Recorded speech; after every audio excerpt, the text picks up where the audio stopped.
सूत्रधरं देवं वन्देऽहं गणनायकम्।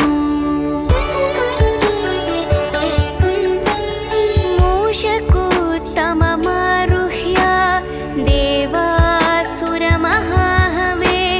योद्धुकामं महावीर्यं वन्देऽहं गणनायकम्। यक्षकिन्नरगन्धर्वक्ष सिद्धविद्याधरैः सदा स्तूयमानं महाबाहुं वन्देऽहं गणनायकम्। सर्वविघ्नहरं देवं सर्वविघ्नविवर्जितं सर्वसिद्धिप्रदातारं वन्देऽहं गणनायकम्। गणाष्टकमिदं पुण्यं यः पठे सततं नरः सिद्ध्यन्ति सर्वकार्याणि विद्यावान् धनवान् भवेत्।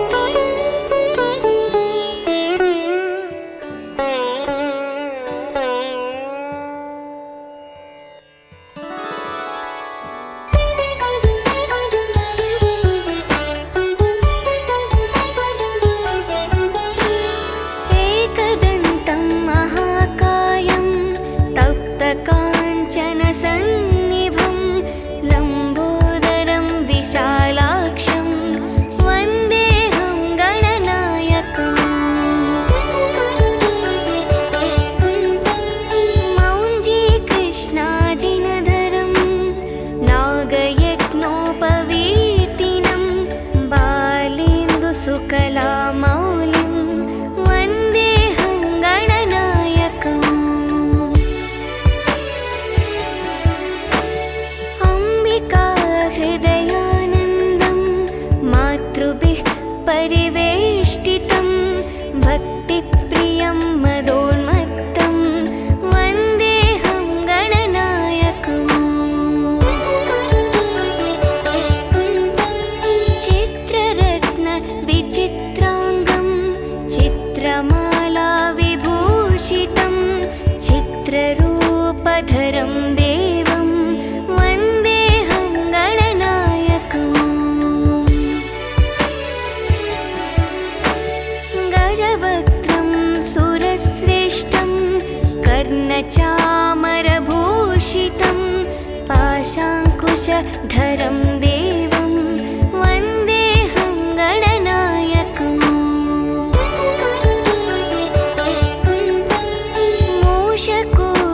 मूषकोत्तममारुह्य देवासुरमहाहवे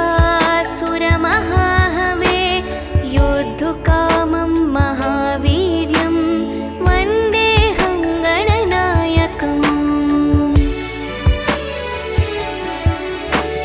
यक्षकिन्नरगन्धर्वक्ष सिद्धविद्याधरैः सदा स्तूयमानं महाबाहुं वन्देऽहं गणनायकम्। सर्वविघ्नहरं देवं सर्वविघ्नविवर्जितं सर्वसिद्धिप्रदातारं वन्देऽहं गणनायकम्। गणाष्टकमिदं पुण्यं यः पठे सततं नरः सिद्ध्यन्ति सर्वकार्याणि विद्यावान् धनवान् भवेत्।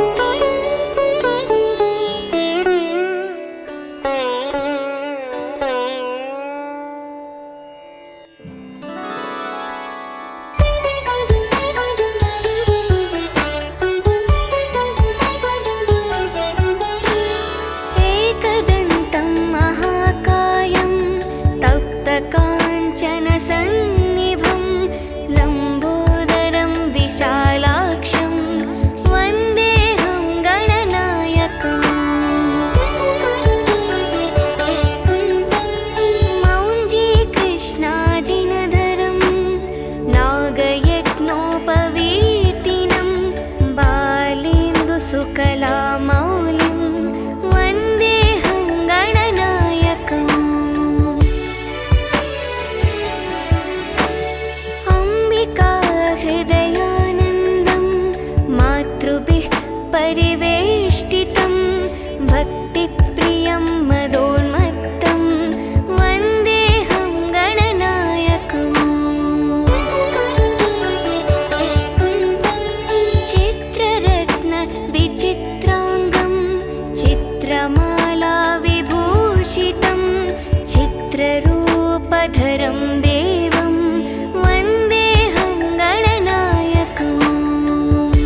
कर्णचामरभूषितं पाशाङ्कुशधरं देवं वन्देऽहं गणनायकम् मूषकोत्तममारुह्य देवासुरमहाहवे योद्धुकामं महावीर्यं वन्देऽहं गणनायकम् यक्षकिन्निरगन्धर्वक्ष सिद्धविद्याधरैः सदा स्तूयमानं महाबाहुं वन्देऽहं गणनायकम् सर्वविघ्नहरं देवं सर्वविघ्नविवर्जितं सर्वसिद्धिप्रदातारं वन्देऽहं गणनायकम् गणाष्टकमिदं पुण्यं यः पठे सततं नरः सिद्ध्यन्ति सर्वकार्याणि विद्यावान् धनवान् भवेत्।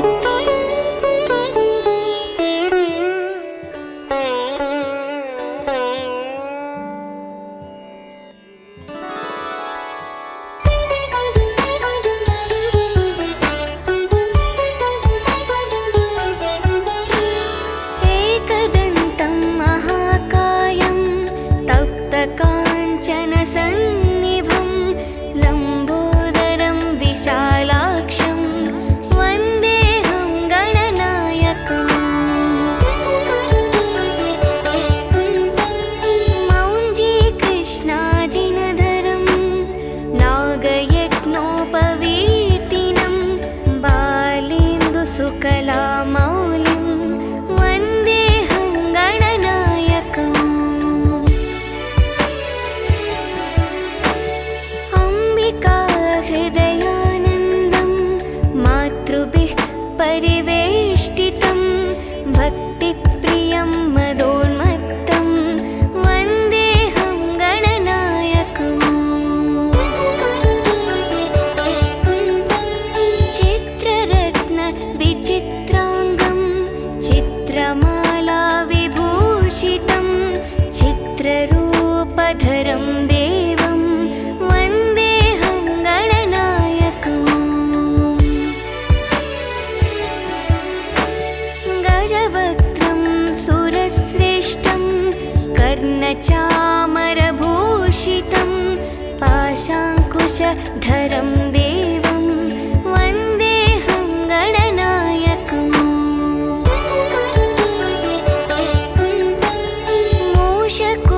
मूषकोत्तममारुह्य देवासुरमहाहवे योद्धुकामं महावीर्यं वन्देऽहं गणनायकम् यक्षकिन्निरगन्धर्वक्ष सिद्धविद्याधरैः सदा स्तूयमानं महाबाहुं वन्देऽहं गणनायकम् सर्वविघ्नहरं देवं सर्वविघ्नविवर्जितं सर्वसिद्धिप्रदातारं वन्देऽहं गणनायकम् गणाष्टकमिदं पुण्यं यः पठे सततं नरः सिद्ध्यन्ति सर्वकार्याणि विद्यावान् धनवान् भवेत्।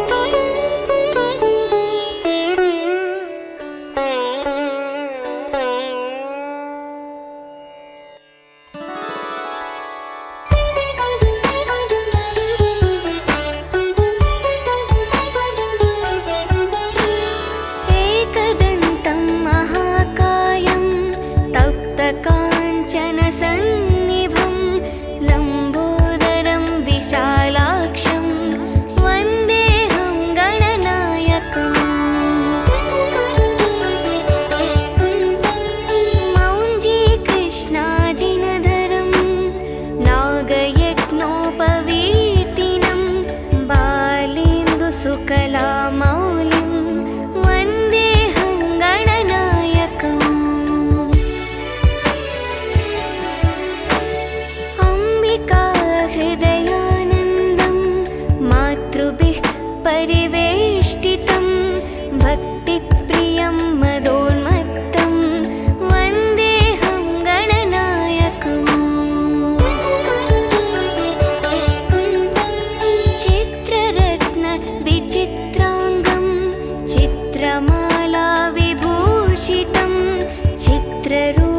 विश्वरूपधरं देवं वन्देऽहं गणनायकम्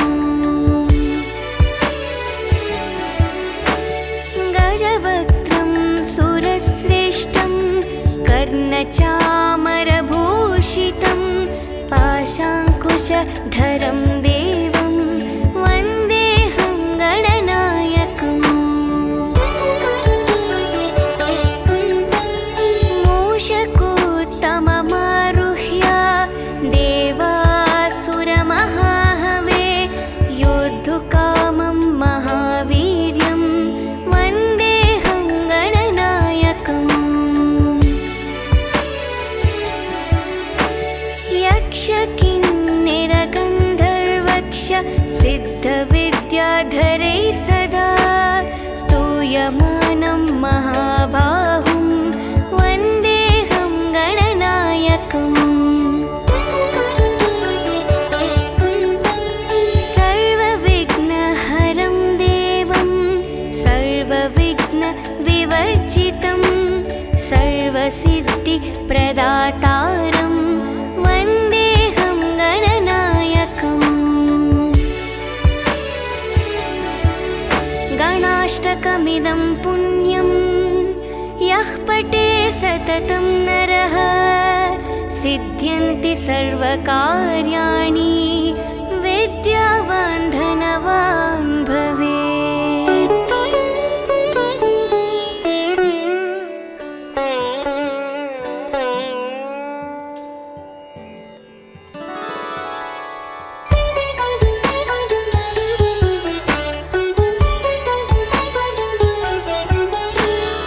एकदन्तं महाकायं तप्तकाञ्चनसन्निभं लम्बोदरं विशालाक्षं वन्देऽहं गणनायकम्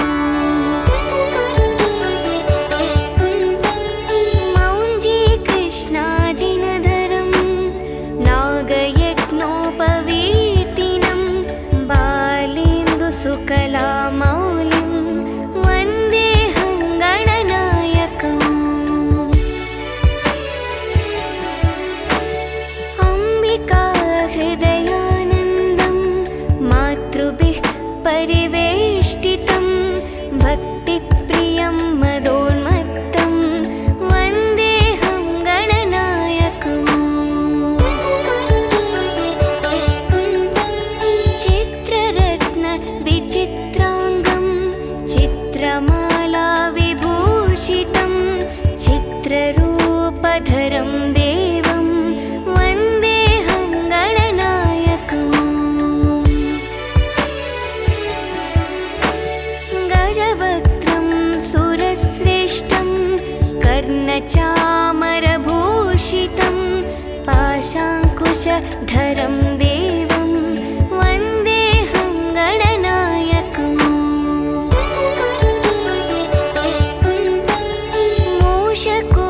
मूषकोत्तममारुह्य देवासुरमहाहवे योद्धुकामं महावीर्यं वन्देऽहं गणनायकम् यक्षकिन्निरगन्धर्वक्ष सिद्धविद्याधरैः सदा स्तूयमानं महाबाहुं वन्देऽहं गणनायकम् सर्वविघ्नहरं देवं सर्वविघ्नविवर्जितं सर्वसिद्धिप्रदातारं वन्देऽहं गणनायकम् गणाष्टकमिदं पुण्यं यः पठे सततं नरः सिद्ध्यन्ति सर्वकार्याणि विद्यावान् धनवान् भवेत्।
प्रियं मदोन्मत्तं वन्देऽहं गणनायकम् चित्ररत्न विचित्राङ्गं चित्रमाला विभूषितं चित्ररूपधरं देवं वन्देऽहं गणनायकम् गजवक्त्रं सुरश्रेष्ठं कर्णचामरभूषितं पाशाङ्कुशधरं देवं वन्देऽहं गणनायकम् मूषकोत्तममारुह्य देवासुरमहाहवे योद्धुकामं महावीर्यं वन्देऽहं गणनायकम्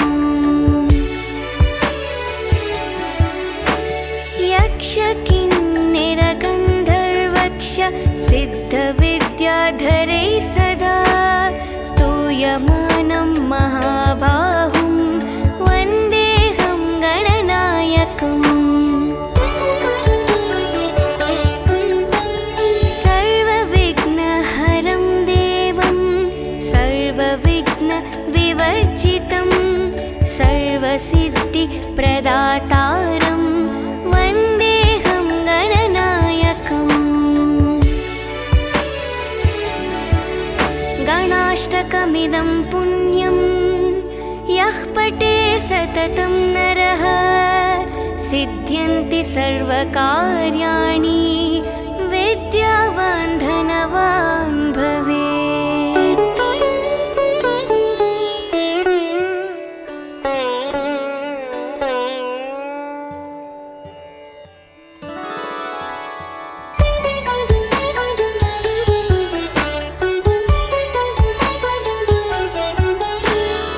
एकदन्तं महाकायं तप्तकाञ्चनसन्निभं लम्बोदरं विशालाक्षं वन्देऽहं गणनायकम् मौञ्जीकृष्णाजिनधरं नागयज्ञोपवीतिनं बालेन्दुसुकलामौलिं वन्देऽहं गणनायकम्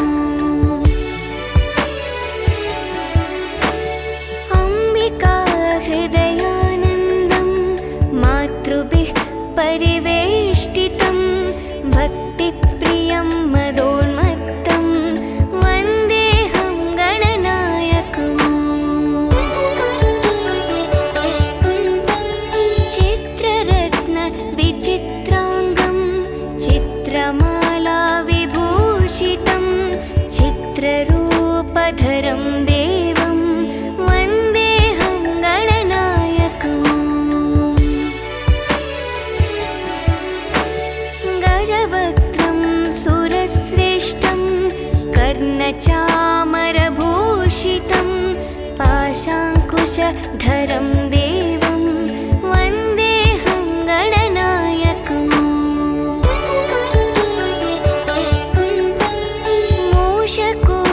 मूषकोत्तममारुह्य देवासुरमहाहवे योद्धुकामं महावीर्यं वन्देऽहं गणनायकम् यक्षकिन्निरगन्धर्वक्ष सिद्धविद्याधरै सदा स्तूयमानं महाबाहुं वन्देऽहं गणनायकम् सर्वविघ्नहरं देवं सर्वविघ्नविवर्जितं सर्वसिद्धिप्रदातारं वन्देऽहं गणनायकम्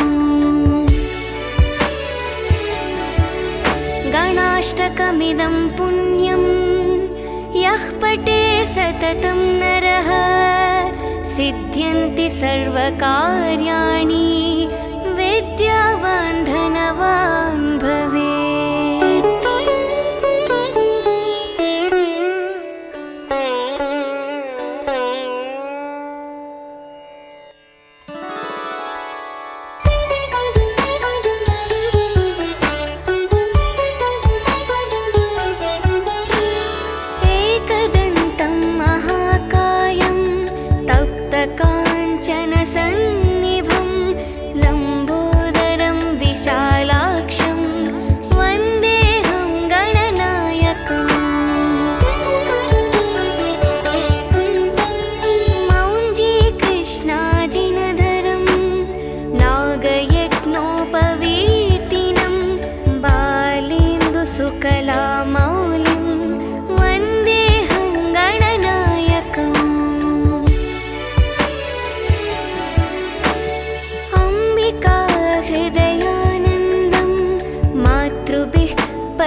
विद्याधरं देवं वन्देऽहं गणनायकम्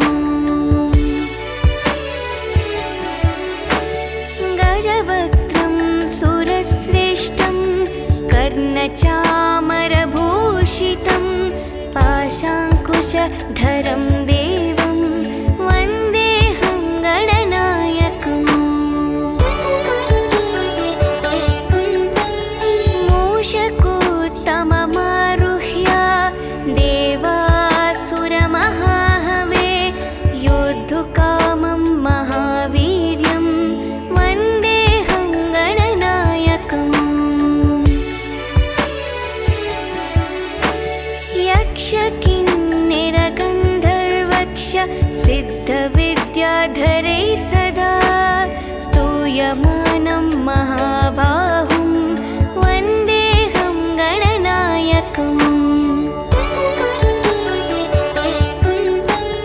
सर्वविघ्नहरं देवं सर्वविघ्नविवर्जितं सर्वसिद्धिप्रदातारं वन्देऽहं गणनायकम्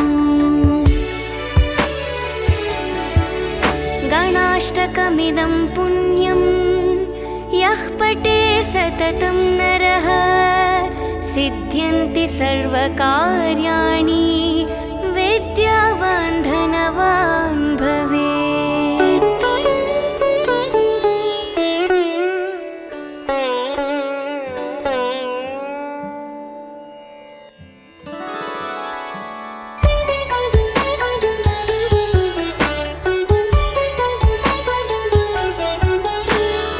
एकदन्तं महाकायं तप्तकाञ्चनसन्निभं लम्बोदरं विशालाक्षं वन्देऽहं गणनायकम् मौञ्जीकृष्णाजिनधरं नागयज्ञोपवीतिनं बालेन्दुसुकलामौलिं वन्देऽहं गणनायकम् अम्बिकाहृदयानन्दं मातृभिः परिवेष्टितं भक्तिप्रियं मदोन्मत्तं वन्देऽहं गणनायकम् चित्ररत्नविचित्राङ्गं चित्रमालाविभूषितं चित्ररूपधरं देवं वन्देऽहं गणनायकम् गजवक्त्रं सुरश्रेष्ठं कर्णचामरभूषितं पाशाङ्कुशधरं देवं वन्देऽहं गणनायकम्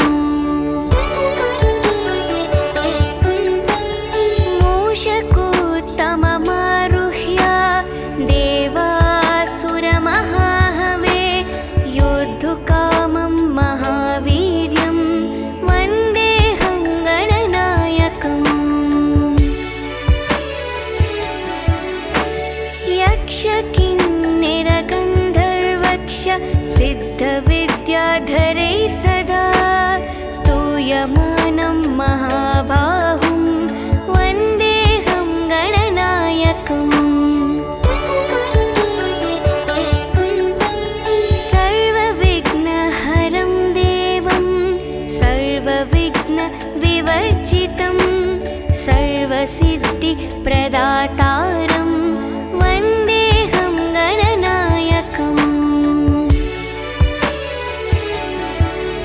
गणाष्टकमिदं पुण्यं यः पठे सततं नरः सिद्ध्यन्ति सर्वकार्याणि विद्यावान् धनवान् भवेत्।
कर्णचामरभूषितं पाशाङ्कुशधरं देवं वन्देऽहं गणनायकम् मूषकोत्तममारुह्य देवासुरमहाहवे योद्धुकामं महावीर्यं वन्देऽहं गणनायकम् यक्षकिन्निरगन्धर्वक्ष सिद्धविद्याधरैः सदा स्तूयमानं महाबाहुं वन्देऽहं गणनायकम्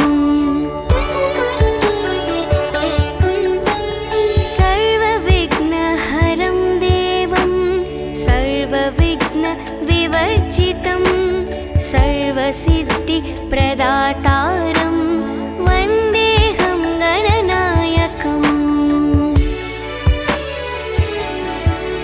गणाष्टकमिदं पुण्यं यः पठे सततं नरः सिद्ध्यन्ति सर्वकार्याणि विद्यावान् धनवान् भवेत्।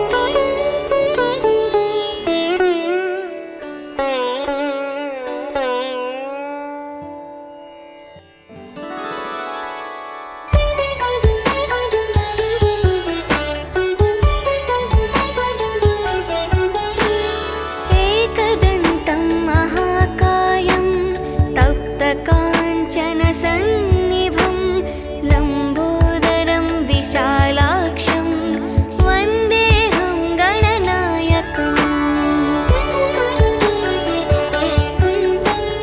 मौञ्जीकृष्णाजिनधरं नागयज्ञोपवीतिनं बालेन्दुसुकलामौलिं वन्देऽहं गणनायकम्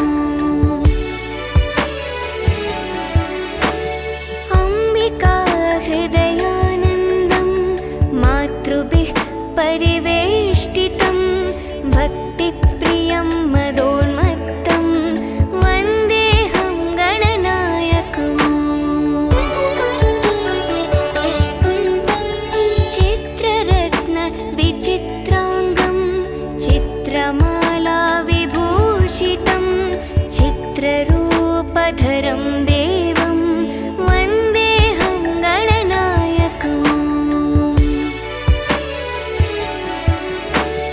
गजवक्त्रं सुरश्रेष्ठं कर्णचामरभूषितं पाशाङ्कुशधरं देवं वन्देऽहं गणनायकम्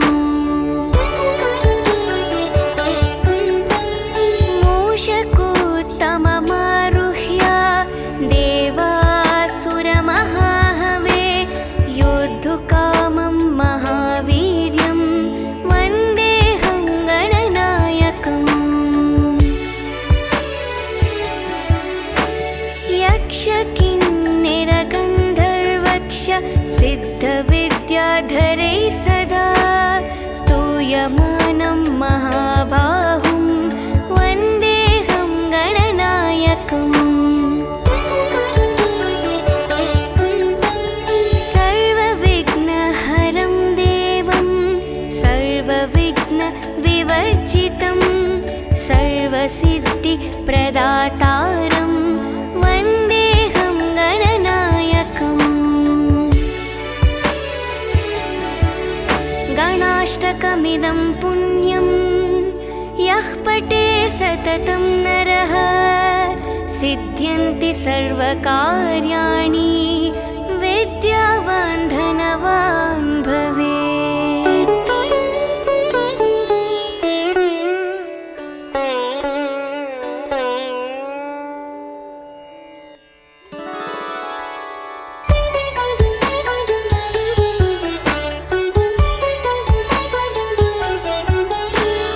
एकदन्तं महाकायं तप्तकाञ्चनसन्निभं लम्बोदरं विशालाक्षं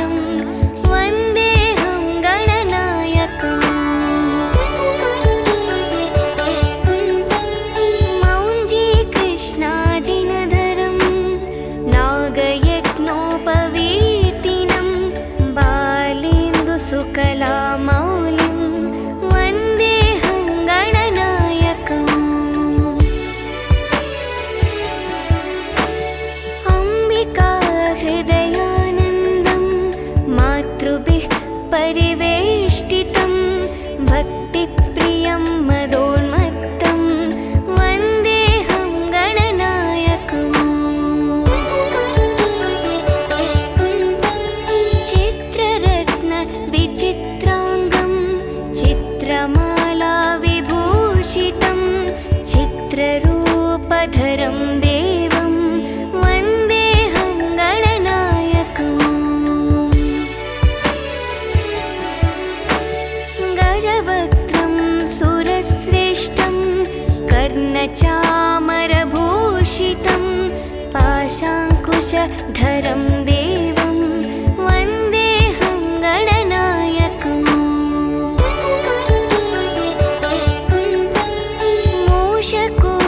मूषकोत्तममारुह्य देवासुरमहाहवे योद्धुकामं महावीर्यं वन्देऽहं गणनायकम् यक्षकिन्निरगन्धर्वक्ष सिद्धविद्याधरैः सदा स्तूयमानं महाबाहुं वन्देऽहं गणनायकम्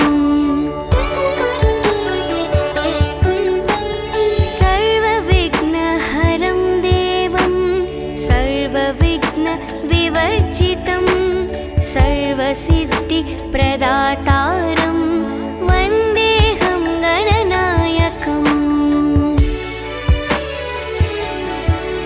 गणाष्टकमिदं पुण्यं यः पठे सततं नरः सिद्ध्यन्ति सर्वकार्याणि विद्यावान् धनवान् भवेत्।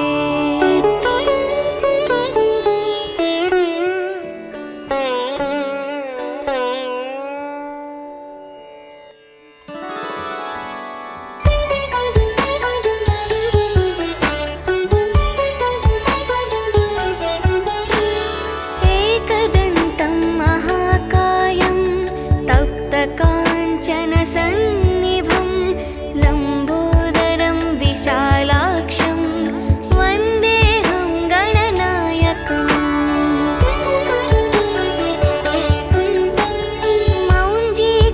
मौञ्जीकृष्णाजिनधरं नागयज्ञोपवीतिनं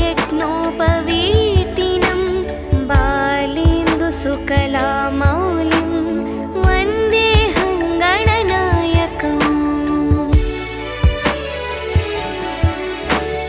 अम्बिका हृदयानन्दं मातृभिः परिवेष्टितं भक्तिप्रियं मदोन्मत्तं वन्देऽहं गणनायकम्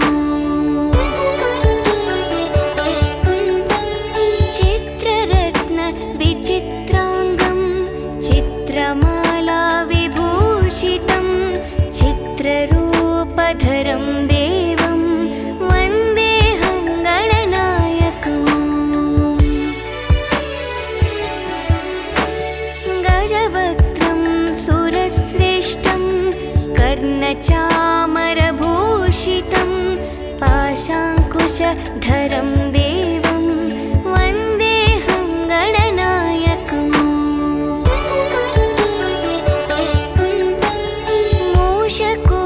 मूषकोत्तममारुह्य देवासुरमहाहवे योद्धुकामं महावीर्यं वन्देऽहं गणनायकम्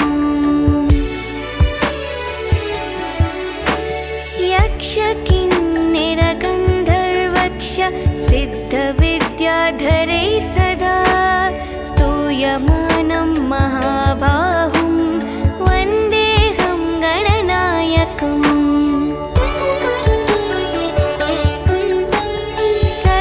सर्वविघ्नहरं देवं सर्वविघ्नविवर्जितं सर्वसिद्धिप्रदातारं वन्देऽहं गणनायकम् गणाष्टकमिदं पुण्यं यः पठे सततं नरः सिद्ध्यन्ति सर्वकार्याणि विद्यावान् धनवान् भवेत्।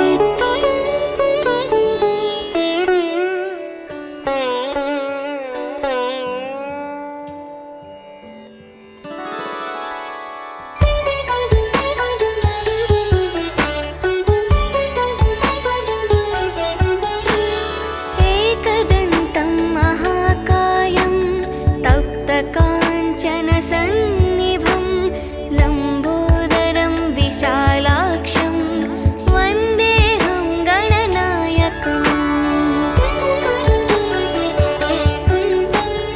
मौञ्जीकृष्णाजिनधरं नागयज्ञोपवीतिनं बालेन्दुसुकलामौलिं वन्देऽहं गणनायकम्।